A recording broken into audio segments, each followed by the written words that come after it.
إن الحمد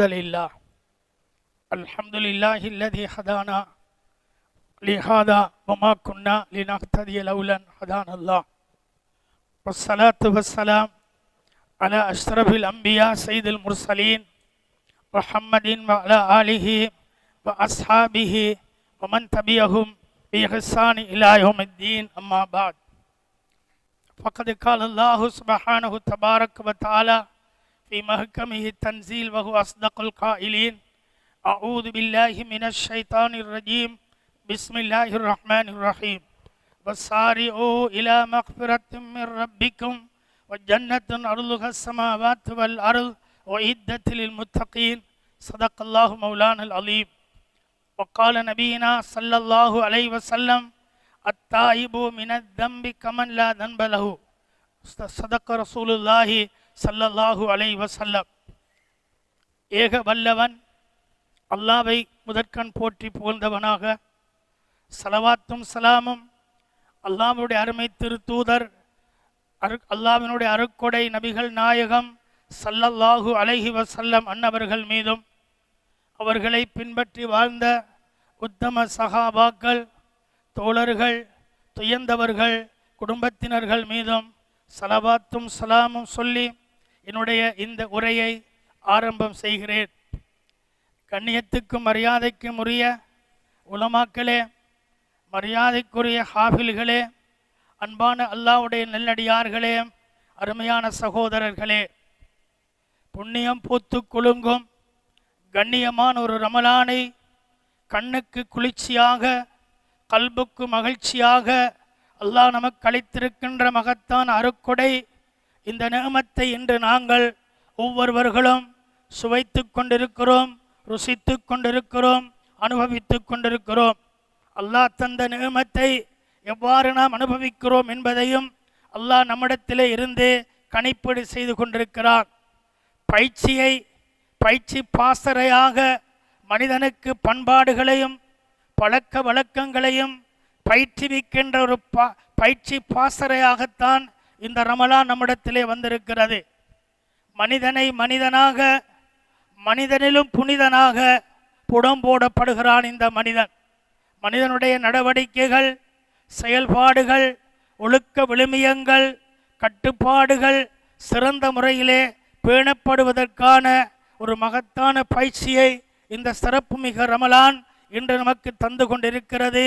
அருமையானவர்களே, இன்று நாங்கள் ஒவ்வொருவர்களும் 7வது நோம்பிலே இருந்து கொண்டிருக்கிறோம். 7வது நோன்பை நோற்று கொண்டிருக்கிறோம். எண்ணிக்கைகளை பாருங்கள். வானம் 7, பூமி 7. அதே போன்றுதான் தவாபுடைய எண்ணிக்கையை பாருங்கள். 7 தவாபு சுற்றுகள் 7, சை ஓடுகின்ற நேரம் அது 7. அதே போல புனிதமான லைலத்துல் கத்ருடைய இரவும் 27. இன்று நாம் படித்திருக்கிற நோன்பும் 7. அல்லாஹ் இந்த 7க்கு ஒரு பெரிய முக்கியத்துவத்தையும் ஒரு சிறந்த ஒரு முன்மாதிரியையும் வைத்திருக்கிறார். அப்படிப்பட்ட ஒரு ரமலானை தந்த அல்லாஹ்வை நாங்கள் எவ்வாறு நன்றி செலுத்தி கண்ணியப்படுத்த வேண்டும் என்பதை இந்த நேரத்தில் நாங்கள் ஒரு கணம் சிந்திக்க கடமைப்பட்டிருக்கிறோம். நோம்பாளிகளை அல்லாஹ் எப்படி கண்ணியப்படுத்துகிறார்? அல்லாஹ்வுடைய திருத்தூதர் முஹம்மது ரசூலுல்லாஹி ஸல்லல்லாஹு அலைஹி வஸல்லம் என்ன சொன்னார்கள்? இன்னபில் பாபு ஜன்னா, இன்னபில் பாபு ஜன்னத்துன் வயக்கூலுஹு ரையான். சொர்க்கத்திலே ஒரு தலைவாசல் இருக்கிறது. அந்த தலைவாசலுக்கு ரையான் என்ற பெயர் சொல்லப்படும். அந்த ரையானுக்கு பெயர் சூட்டப்பட்டிருக்கிறது. சொர்க்கத்துக்கு ரையான். கியாமத்துடைய நாளையிலே நோம்பாளிகள் அனைவர்களும் அழைக்கப்படுவார்கள். அவரிடத்திலே சொல்லப்படும், இந்த ரையான் வழியாக நீங்கள் எல்லோர்களும் சொர்க்கத்திலே நுழைந்து விடுங்கள். எனவேதான் அல்லாஹு சுப்ஹானஹு தஆலா எம் அனைவருக்கும் அந்த ரையான் வழியாக சுவனத்தை அடைந்து கொள்ளக்கூடிய நற்பாக்கியத்தை தந்தருள் புரிவானாக. அருமையானவர்களே, இன்றை நான் உங்களுக்கு மத்தியிலே ரமலானுடைய சிறப்புகளில் சிலவற்றை மாத்திரம் சுருக்கமாக சொல்லி விடைபெற விரும்புகிறேன். அருமைக்குரியவர்களே, ரமலானுடைய சிறப்பு எப்படிப்பட்டது? நபிகள் நாயகம் ஸல்லல்லாஹு அலைஹி வஸல்லம் சொன்னார்கள், ஒரு நோம்பாளியுடைய தூக்கத்தை பற்றி சொன்னார்கள். பகலெல்லாம் படுத்து உறங்குவதல்ல, குறிப்பிட்ட ஒரு நேரத்துக்கு நாங்கள் தூங்கி விழிக்கிறோம். இந்த தூக்கம் ஏனைய காலத்தை போன்ற ஒரு தூக்கம் உறக்கமும் அல்ல. அது ஒரு இறை வணக்கத்தோடு அப்படியே இணைந்து அதை நெருங்கி இருக்கிறது. இதைத்தான் சொன்னார்கள் ஸல்லல்லாஹு அலைஹி வஸல்லம், நௌமுஸ் ஸாயிமி இபாதா. ஒரு நோம்பாளுடைய தூக்கம் இருக்கிறதே, அது ஒரு இபாதத், அது ஒரு வணக்கம். தொழுவது, அதே போன்ற திலாவத்து செய்வது, திக்ர் செய்வது, ஔராது ஓதுவது, இவைகளை போன்ற ஒரு இறை வணக்கமாக இந்த ரமலானுடைய தூக்கத்தையும் அல்லாஹ் கணிப்பீடு செய்கிறான் என்றால் சிந்தனை செய்து பாருங்கள் அருமைக்குரியவர்களே. அதே போன்று இபாதா, அவருடைய மூச்சுக்கள் இருக்கிறது. வனஃப்சுஹு இபாதா, அவருடைய மூச்சுக்கள் இருக்கிறது. அந்த மூச்சுக்களும் கூட தஸ்பீகாக கணிப்பீடு செய்கிறது. ஒரு நோம்பாளுடைய தூக்கம் வணக்கம், அதே போல் அவருடைய மூச்சுக்கள் தஸ்பீக். அதே போன்ற அமலுஹு முலாஅபா, அவர் செய்யக்கூடிய அமல்களுக்கு இரட்டிப்பான கூலிகளை அல்லாஹு சுப்ஹானஹு தஆலா அவருக்கு வழங்க காத்து கொண்டிருக்கிறார். ஏனைய காலங்களைப் போல அல்ல, இது ஒரு பொற்காலம், ஒரு வசந்த காலம், அமல்களுடைய அறுவடை காலம். விவசாயிகளை பாருங்கள், இன்று மழையிலே வெள்ளத்திலே வேளாண்மைகள் எல்லாம் நீச்சல் அடித்துக் கொண்டிருக்கிறது. ஒவ்வொருவரும் கவலைப்பட்டு கொண்டிருக்கிறார்கள். என்னுடைய விவசாயத்தை, விளைந்த நெல்லை அறுவடை செய்ய முடியாமல் இருக்கிறது என்று அங்கலாக்கின்றார்கள். அல்லாஹ்வுடைய பேரருள் இன்று சில தினங்களாக அல்லாஹ் சூரிய வெளிச்சத்தை கொடுத்திருக்கிறார். இந்த விவசாயத்தை அறுவடை செய்வதற்கான ஒரு சீசன் போலதான் இந்த ரமலான் அமல்களுடைய அறுவடை சீசன். இந்த அளவுக்கு என்று சொன்னால் ஒரு ஃபர்லுக்கு 70 ஃபர்லுகள். சுப்ஹானல்லாஹ், எவ்வளவு பெரிய நற்கூலி, எவ்வளவு பெரிய உயர்ந்த அந்த ஒரு ஃபர்லுக்கு 70, ஒரு ஃபர்லுக்கு 70, ஒரு சுன்னத்துக்கு ஒரு ஃபர்லுடைய கூலி. இப்படியாக நன்மைகளை இரட்டிப்பாக பன்மடங்கு பெருக்கி இந்த அல்லாஹ் இந்த உயர்ந்த நன்மைகளை நமக்கு தருகிறான். ஏனென்றால் அல்லாஹ் எங்களை கண்ணியப்படுத்த வேண்டும் என்பதற்காக.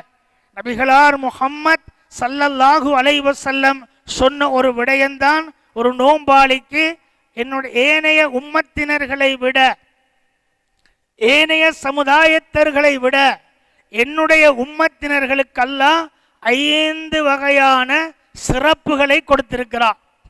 மனிதன் சிறந்தவன், படைப்பிலே சிறந்தவன், குணத்திலே சிறந்தவன், ஒழுக்கத்திலே சிறந்தவன், பண்பாட்டிலே சிறந்தவன், எல்லாவற்றிலும் மனிதன் சிறந்தவன் தான், உயர்ந்தவன், சந்தேகம் இல்லை.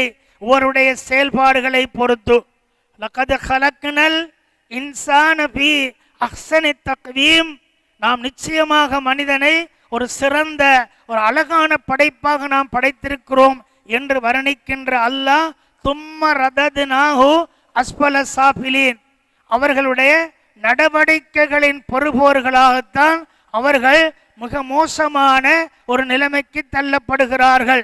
72 வயதுடைய ஒரு வயது முதிர்ந்தவர், ஒரு சகோதரர், ஊடகவியலாளருடைய ஒரு தந்தை, ஒரு 16 வயசை மதிக்கத்தக்க ஐசிக்கு இலக்கான ஒரு இளைஞனாலே ஹயருக்கு அமர்த்தப்பட்டு ஒட்டோவிலே கூட்டிக் கொண்டு செல்கின்ற நேரம் கூறிய ஆயுதத்தாலே இந்த ரமலானிலே குத்தி கொலை செய்கிறான். சிந்தனை செய்து பாருங்கள் அருமைக்குரியவர்களே. அவருக்கு ஷஹாதத்தை அல்லாஹ் கொடுக்க வேண்டும், சொர்க்கத்திலும் அவர் ஷஹீதுகளுடைய பட்டியலிலே இடம்பெற வேண்டும். இந்த அளவுக்கு ஒழுக்கமும் பண்பாடுகளும் அப்படியே சீர்கட்டு போயிருக்கின்ற ஒரு காலத்திலே இன்றைக்கு நாங்கள் வாழ்ந்து கொண்டிருக்கிறோம்.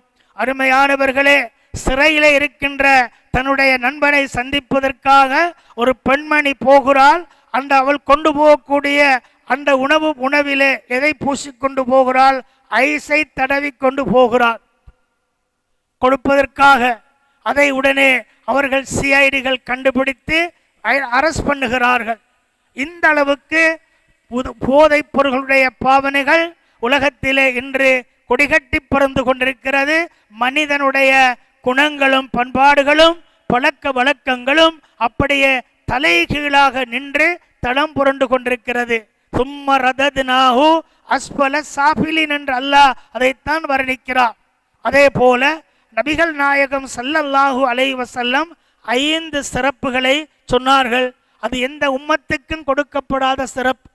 முதலாவது விடயம், ஸல்லல்லாஹு அலைஹி வஸல்லம் சொன்னது, ஒரு நோம்பாளுடைய வாயின் வாடை அது துருவாடை அல்ல. யாரும் அதை துருவாடை என்று முகத்தை சுளிக்கவோ அல்லது முகத்தை திருப்பவோ முடியாது. அந்த வாடை அல்லாஹ்விடத்திலே கஸ்தூரி நறுமணத்தை விட சுகந்தம் தரக்கூடிய வாடை என்று ஸல்லல்லாஹு அலைஹி வஸல்லம் அதை சிறப்பித்தார்கள். இரண்டாவது சிறப்பு, ஒரு நோம்பாளிக்கு நோன்பு திறக்கின்ற வரையிலும் மலாயிக்காமார்கள் என்ன செய்கிறார்கள்? அவருடைய பாவ மன்னிப்புக்கு இஸ்திக்பார் செய்து கொண்டிருக்கிறார்கள். சிந்தனை செய்து பாருங்கள். ஒரு நோம்பாளி அல்லாஹ் எப்படி கண்ணியப்படுத்துகிறான். அமரர்கள் மலாயிக்காமார்கள் இந்த பூமுகத்துக்கு இறங்குகிறார்கள். அவர்கள் இறங்கி என்ன செய்கிறார்கள்? ஒவ்வொரு நோம்பாளிகளுக்கும் இஸ்திக்பார். இந்த நோன்பு ஒரு துவாவுடைய காலம். அதே நேரத்தில் பதுவாவு இந்த நோம்பிலே தான் இருந்து கொண்டிருக்கிறது. அருமையானவர்களே, அப்ப நோம்பாளிகளுக்காக மலாய்க்காமார்களுடைய அந்த மேலான இஸ்திக்பார் பாவ மன்னிப்பு கேட்கப்படுகிறது. 3 பேருடைய துவா அங்கீகரிக்கப்படும், நிராகரிக்கப்பட மாட்டாது, ஏற்றுக்கொள்ளப்படும் என்று சொன்ன ஸல்லல்லாஹு அலைஹி வஸல்லம். இமாமுல் ஆதில், ஒரு நேர்மையான, ஒரு உண்மையான, சத்தியம் தவறாத ஒரு தலைவருடைய துவா ஏற்றுக்கொள்ளப்படும். நோம்பாளி நோன்பு திறக்கும் நேரம் வரையிலும் அவருடைய துவா ஏற்றுக்கொள்ளப்படும். அதுக்கு அடுத்தபடியாக 3வது இடம்தான் தாவத்தில் மதுலூம், அநீதிழைக்கப்பட்டவருடைய துவாவும் அல்லாஹ்விடத்திலே அங்கீகரிக்கப்படும். அவர் முஸ்லீமாகத்தான் இருக்க வேண்டும் என்ற நிபந்தனை இல்லை. அவர் ஒரு இறை நிராகரிப்பாக இருந்தாலும் அவரும் அல்லாஹ்விடத்திலே கரமேந்தினால் அதுவும் கபூல் செய்யப்படும். இப்படியாக மலாய்க்காமார்களுடைய அந்த மேலான இஸ்திக்பார் கிடைத்து கொண்டே இருக்கிறது. அடுத்தது 3வது விடயம், அல்லாஹு சுப்ஹானஹு தஆலா சொர்க்கத்தை அலங்கரிக்கிறார். தலைப்புறைக்கு முன்னாலே அலங்கரிக்கப்படுகிற சொர்க்கம், ரமலானுக்கு முன்னாலே அலங்கரிக்கப்படக்கூடிய சொர்க்கம். ஒவ்வொரு நாளும் சொர்க்கத்தை அல்லாஹ் மேலும் அழகுபடுத்தி அலங்கரிக்கிறான். அந்த சொர்க்கத்தை பார்த்து அல்லாஹ் சொல்கிறான், இந்த உலகத்திலே கஷ்டத்தோடும் துன்பத்தோடும் வறுமையோடும் பிரச்சனைகளோடும் வாழ்ந்தவர்களெல்லாம் உன்னை வந்து சேருவார்கள் என்று அல்லாஹ் அந்த சொர்க்கத்தை பார்த்து சொல்கிறான். சிந்தனை செய்து பாருங்கள், அல்லாஹ்வுடைய அருளை பாருங்கள். சொர்க்கத்தை அல்லாஹ் ஏழைகளாக இருக்கக்கூடியவர்களுக்கு நன்மாராயம் சொல்கிறான். இதைத்தான் முஹம்மது ரசூலுல்லாஹ் அல் ஃபக்ரு ஃபஹ்ரி, ஃபஹ்ரி வறுமை எனக்கு பெருமை என்றார்கள் அந்த மேலான ஸல்லல்லாஹு அலைஹி வஸல்லம் அவர்கள். இது 3வது விடயம். 4வது சிறப்பு என்ன தெரியுமா? வசுல்சிலத்தி ஷயாத்தீன், ஷைத்தான்கள் விலங்கிடப்படுகின்றார்கள். அது ஒரு சிறப்பு. ஏனைய காலங்களைப் போல அல்ல. இந்த ரமலானிலே ஒவ்வொரு அடியார்களும் நன்மையான இபாதத்துகளிலே பரிபூரணமாக ஈடுபடுவதற்கு பக்கபலமாக அல்லாஹ்வுடைய உதவிகள் அவர்களுக்கு கிடைத்து கொண்டே இருக்கும். ஷைத்தானுடைய ஊடுருவல்களும் அவர்களுடைய அழுத்தங்களும் அச்சுறுத்தல்களும் ஒரு பொழுதும் அவனிடத்திலே, அந்த அடியானிடத்திலே நிச்சயமாக மேலோங்க செய்யாது. அதனாலே தான் ஸல்லல்லாஹு அலைஹி வஸல்லம், இதா ஜா ரமலான், ரமலான் வந்துவிட்டால் ஃபுத்திஹத் அபுவாபுல் ஜன்னா, சொர்க்கத்தின் வாசல்கள் எல்லாம் திறக்கப்படும் என்றார்கள். இன்று முதல் அல்ல, தலை நோம்பிலே, நோன்பு ஆரம்பத்திலே இருந்து அந்த சொர்க்கத்தின் வாயல்கள் அனைத்தும் திறக்கப்படுகின்றன. அருமையான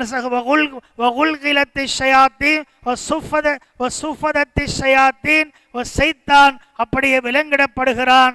அதுவும் இந்த நோம்பாளிக்கல்லாஹ் கொடுக்கக்கூடிய கண்ணியம் என்று முஹம்மது ரசூலுல்லாஹ் ஸல்லல்லாஹு அலைஹி வஸல்லம் சொன்னார்கள். அடுத்ததாக 5வது சிறப்பு என்ன தெரியுமா? ரமலானுடைய இறுதி நாளில் அனைவர்களுக்கும் மன்னிப்பு வழங்கப்படும். இது 5வது சிறப்பு. இதை கேட்டுக்கொண்டிருந்த அருமையான சகாபா பெருமக்கள் நபிகளாரிடத்திலே கேட்கிறார்கள், யா ரசூலுல்லாஹ், அது லைலத்துல் கத்ருடைய இரவா?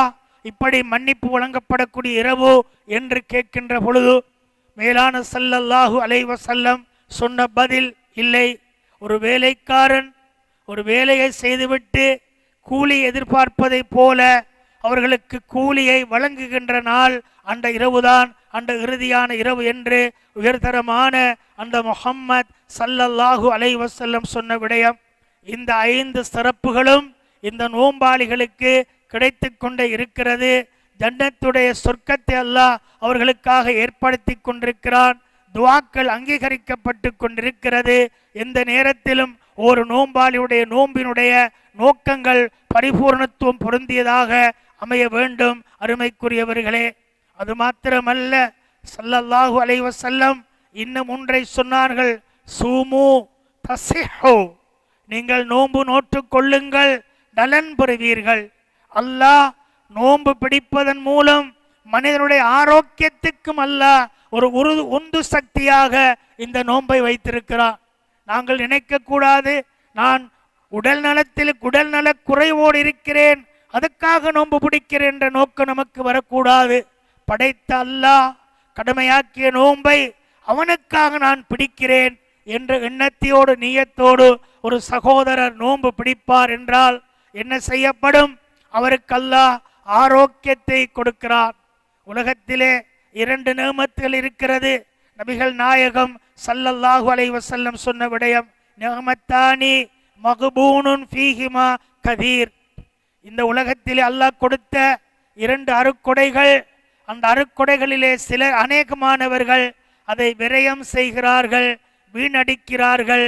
ஆனால் அதிலே பெரும்பாலும் எல்லோர்களும் அதிலே பயன்பெறுவதில்லை என்று சொல்லிவிட்டு சொன்னார்கள் ஸல்லல்லாஹு அலைஹி வஸல்லம், அஸ்ஸிஹா, ஒன்று ஆரோக்கியம், நோயற்ற வாழ்வே குறைவற்ற செல்வம். அந்த நிகமத்துக்கு உலகத்திலே ஈடு இணையாக எதையுமே சமப்படுத்த முடியாது இந்த உடல் ஆரோக்கியத்துக்கு. இன்றைக்கு நோன்பு பிடிப்பதற்கு என்ன தேவை? ஆரோக்கியம் வேண்டும். பள்ளி வாசலை நோக்கி வருவதற்கு உடல் நலம், தராவிகு 22 ரக்காத்து தொழுவதற்கு உடல் நலம், அல்லாஹ்வுடைய கட்டளைகளை ஒவ்வொன்றையும் ஏற்றுக்கொண்டு செயல்படுத்துவதற்கு உடல் நலம். இந்த உடல் நலம் என்பது அல்லாஹ் தந்த நிஅமத். அதுக்கு நாம் எவ்வளவு நன்றி செலுத்த வேண்டும், எவ்வளவு சுக்கூர் செய்ய வேண்டும், அல்லாஹ் எவ்வளவு ஏற்றி போற்றி புகழ வேண்டும். இன்னும் ஒன்றை சொன்னார்கள், அல் ஃபராகு, ஓய்வு நேரம். பாருங்கள் அருமையானவர்களே, இந்த ரமலான் எவ்வளவு ஓய்வை தந்திருக்கிறது. ஏனைய காலங்களைப் போல அல்ல. மனிதன் 24 மணி நேரமும் பிஸி, அங்கால பசி, இவன் பிஸி, ஓடிக்கொண்டே இருப்பான் சகோதரர்களே, வயிற்று பசிக்காக. ஆனால் அல்லாஹ் கொடுத்திருக்கின்ற அருட்கொடை அமைதியை கொடுத்திருக்கிறான். எவ்வளவு அமைதியாக இருக்கிறது, எவ்வளவு நிம்மதியாக இருக்கிறோம். பாருங்கள், உள்ளத்தை தொட்டு கேளுங்கள், அல்லாஹ் தந்த நிஅமத்திலே எவ்வளவு பெரிய நிம்மதி இருக்கிறது. மஸ்ஜிதுக்கு வந்து தொழுது இங்கே நடக்கக்கூடிய உலமா பெருமக்களினாலே ஒவ்வொரு நாளும் செய்யப்படுகிற இந்த பயானை கூட கொஞ்சம் கேட்டு, இந்த காதால் எடுத்து உள்ளத்திலே கொண்டு வந்து அதை நடைமுறைப்படுத்துவது என்பது ஆக பெரிய நிஅமத். அருமையானவர்களே, ஸல்லல்லாஹு அலைஹி வஸல்லம் என்ன சொன்னார்கள்? நீங்க வதக்கிர் ஃபஇன்ன திக்ரா தன்ஃபஉல் மூமினீன், நீங்கள் நசியத்து செய்யுங்கள், உபதேசம் செய்யுங்கள், பயான் செய்யுங்கள், அது மூமின்களுக்குத்தான் பயன் பெறும். அப்ப அடிக்கடி ரமலானிலே பயான், தொடர்ச்சியான முறையிலே பயான். ஏன்? இந்த உம்மத்துக்கு அந்த பயான்கள் போய் உள்ளத்தை சென்றடைய வேண்டும். பயான் செய்யப்படவில்லை என்றால் உள்ளம் துருப்பிடித்து விடும். அல்லாஹ்வுடைய ரசூலுடைய பேச்சுக்கள் அடிக்கடி வாராந்த குத்துபா, நாளாந்த பயான், அதே நேரத்தில் ஒவ்வொரு நாளும் செய்யப்படக்கூடிய உபதேசங்கள் ஒவ்வொரு மூமின்களுக்கும் பயனளிக்க வேண்டும் என்பதை அல்லாஹ்வுடைய கட்டளையான குர்ஆன் எங்களுக்கு வலியுறுத்தி கொண்டிருக்கிறது. இந்த அடிப்படையிலே ஒரு உயர்தரமான ஓய்வு நேரத்தையும் நாங்கள் சிறந்த முறையிலே இபாதத்துகளிலே குர்ஆனுக்கும் ரமலானுக்கு இடையிலே நெருக்கமான தொடர்பு இருக்கிறது. ஸல்லல்லாஹு அலைஹி வஸல்லம் ஒவ்வொரு வருடமும் ஒவ்வொரு ஆண்டும் ஜிப்ரீல் இறங்குவார்கள். நபிகளாரிடத்திலே குர்ஆன் திலாவத்திலே ஈடுபடுவார்கள்.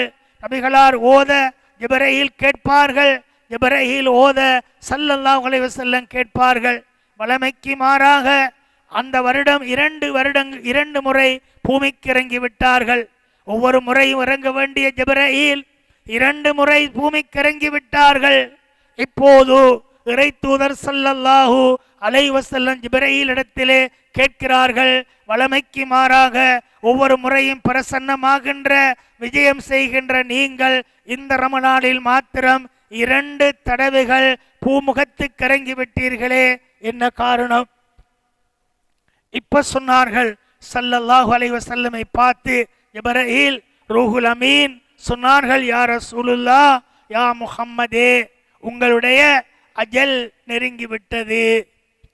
அல்லாஹ்வுடைய அழைப்பு உங்களை முன்னோக்கி வரப்போகிறது.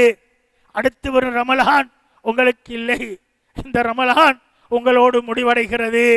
அல்லாஹ்வுடைய விருப்பத்தை அல்லாஹ் நிறைவேற்றி உங்களை தன்னுடைய சொர்க்கத்தினுடைய மேலான அந்தஸ்துக்கு அழைக்கப் போகிறான் என்று சொன்னார்கள். அருமைக்குரிய பெருமக்களே, அதே போல இந்த ரமலான் எம்மிடத்திலே இன்று வந்தடைந்து 7 நோம்போடு இருக்கிறோம். அடுத்த ஒரு ரமலானை உங்களில் நாம் எத்தனை பேர், நானாக இருக்கலாம், நீங்களாக இருக்கலாம், அல்லது யாராக இருக்கலாம், எவருக்கு எந்த நேரத்தில் இப்படிப்பட்ட ரமலானுடைய காலத்தை சந்திக்க முடியாமல் போகுமோ என்பதை பற்றி யாருக்கு நிச்சயப்படுத்தி சொல்ல முடியாது. மரணம், மனிதனுடைய இரணத்தை மனிதன் தேடிக்கொண்டிருக்கிறான், மரணமும் அவனை தேடிக்கொண்டே இருக்கிறது. இரணத்தை தேடுகிறான், மரணமும் தேடிக்கொண்டிருக்கிறது. எந்த நேரத்திலே, எந்த சந்தர்ப்பத்திலே, எந்த சூழ்நிலையிலே, எப்படியான நிலைமையிலே மரணம் வரும் என்று யாருக்குமே சொல்ல முடியாது. அல்லாஹ் போதுமானவன். கிடைத்திருக்கின்ற வரும் சந்தர்ப்பத்தையும் நாங்கள் கிடைத்திருக்கின்ற இந்த ரமலானையும் உரிய முறைகளிலே பயன்படுத்தி உடல் நலத்தோடு ஆரோக்கியத்தோடு நாங்கள் வாழ வேண்டும். இன்றைய நிலையிலே சிறையிலே வாடிக்கொண்டிருக்கின்றார் அது ஃபுட்பால் கேப்டன் இம்ரான் கான். உங்களுடைய துவாக்களிலே அவருடைய விடுதலைக்காக நீங்கள் கெஞ்சி கேளுங்கள். ஒரு நாட்டிலே, இந்த நாட்டுக்கு ஸ்ரீலங்காக்கு வந்து இந்த கொரோனாவிலே மரணித்த எங்களுடைய முஸ்லீம் மையத்துகளை எரிக்கக்கூடாது என்று குரல் கொடுத்து அடக்கம் செய்ய வேணும் என்று அந்த அரசாங்கத்துக்கு அழுத்தம் கொடுத்த அந்த இம்ரான் கான், அவர் அழுத்தம் கொடுத்த காரணத்தினால்தான் ஓட்ட மாவடியிலே கொண்டு போய் அடக்கம் செய்ய அந்த ஜனாதிபதி முடிவெடுத்தார். அப்படியானவர் என்று எங்கே இருக்கிறார்? சிறையிலே. இஸ்லாமிய சாம்ராஜ்யம், பாரசீக நாடு இன்று பலிக்கடாவா ஆக்கப்பட போகிறது. அந்த நாட்டுடைய கொள்கை நமக்கு தேவையில்லை. அவர்கள் சியாவா சுன்னாவா என்று நாம் அதை பார்க்கவில்லை. ஒரு இஸ்லாமிய சாம்ராஜ்யம், ஒரு இஸ்லாமிய பாரசீக நாடு. முஹம்மது ரசூலுல்லாஹ் கேட்டார்கள், ரோம் வெற்றி கொள்ளப்படும், பாரசீகம் வெற்றி கொள்ளப்படும். கந்தக்கிலே கேட்ட 3 விடயத்திலே பாரசீகத்தையும் கேட்டார்கள். அந்த பாரசீகம்தான் இன்றைய ஈரான் நாடு. இன்று யுத்தத்தின் விளிம்பிலே இருக்கிறது. நாளைக்கு என்ன நடக்கும், என்ன நிலைமை வரும், என்ன அமளிதுமைகள் வரும், எத்தனை ஆயிரம் உயிர்கள் பலியாக்கப்படும் என்றெல்லாம் கற்பனை பண்ணி பார்க்க முடியாது. உங்களுக்கு நினைவிருந்தால் அந்த நாட்டுடைய மக்களுக்காக அந்த யுத்தங்கள் வராமல் எல்லா முஸ்லீம்களும் ஒன்று சேர்ந்து ஒற்றுமையாக வாழ்வதற்கு துவா செய்யுங்கள். அதே போல இந்த மஸ்ஜிதிலே பல வகையான முன்னேற்றகரமான ஹிதமத்துகள் நடந்து கொண்டிருக்கிறது. உங்களுக்கு தெரியும், திரும்பும் திசைகள் எல்லாம் வேலை வெட்டிகள் வேகமாக நடக்கிறது. இது யாருடைய ஏற்பாடு? பணத்தை செலவழிப்பது, அது அல்லாஹ்வுடைய பணியிலே செலவழிப்பது, அதுக்காக நேரத்தை ஒதுக்குவது சாதாரணமான விடயங்களா சகோதரர்களே? இல்லை. இவைகளெல்லாம் அல்லாஹ் யாருக்கு எதை நாடுவானோ அதுதான் நடைபெறும். வமா தௌஃபீகி இல்லா பில்லாஹ். ஒரு நன்மையான காரியத்தை ஒரு மனிதர் செய்வதற்கு அல்லாஹ்வுடைய தௌஃபீக் வேண்டும். அருமையானவர்களே, எனவே பள்ளிவாசல் இன்று ஒரு சொர்க்க புரியாக மாற்றமடைந்து கொண்டிருக்கிறது. இந்த மஸ்ஜிதில் நடக்கும் ஹிதுமத்துகளுக்காக, ஹிதுமத்து செய்கின்றவர்களுக்காக உங்களுடைய துஆவிலே அதை நீங்கள் சேர்த்து கொள்ளுங்கள். உலமாக்களுக்காக, ஹாஃபில்களுக்காகவும் துஆ செய்யுங்கள். எல்லாம் வல்ல அல்லாஹ் நம் அனைவருக்கும் இந்த ரமலானுடைய சிறப்பான இந்த பண்புகளை, பழக்க வழக்கங்களை நடைமுறைப்படுத்தி இந்த ரமலான் இறுதி ரமலானாக ஆகிவிடாமல் இன்னும் பல ரமலான்களை கண் குளிர்ச்சியோடு கண்டு கழித்து கண்ணியப்படுத்தி அல்லாஹ்வுடைய ரஹ்மத்தையும் மக்ஃபிரத்தையும் நரக விடுதலையையும் அடைந்து கொள்ளக்கூடிய பாக்கியத்தை வல்லவன் அல்லாஹ் நம் அனைவருக்கும் தந்தருள்வானாக. அல்ஹம்துலில்லாஹ் ரப்பில் ஆலமீன். அல்லாஹும்ம ஸல்லி அலா முஹம்மத் வ அலா ஆலி முஹம்மத். யா அல்லாஹ், எங்கள் அனைவருடைய பாவங்களையும் குற்றங்களையும் மன்னித்து அருள் புரிவாயாக. எங்களை தாய் தந்தையர்கள் ஹயாத்தோடு இருந்தால் அவருடைய வாழ்நாளில் பரக்கத்தை உண்டாக்கி வையா அல்லாஹ்.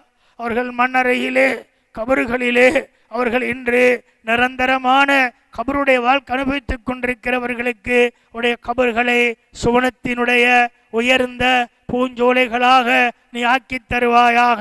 எங்களுடைய மனைவி மக்கள், உற்றார் உறவினர்கள், சகல மூமின்கள் முஸ்லீம்கள் அனைவர்களுக்கும் மக்ஃபிரத்து தருவாயாக. 7 நோன்புகளை பிடித்து விட்டோம்.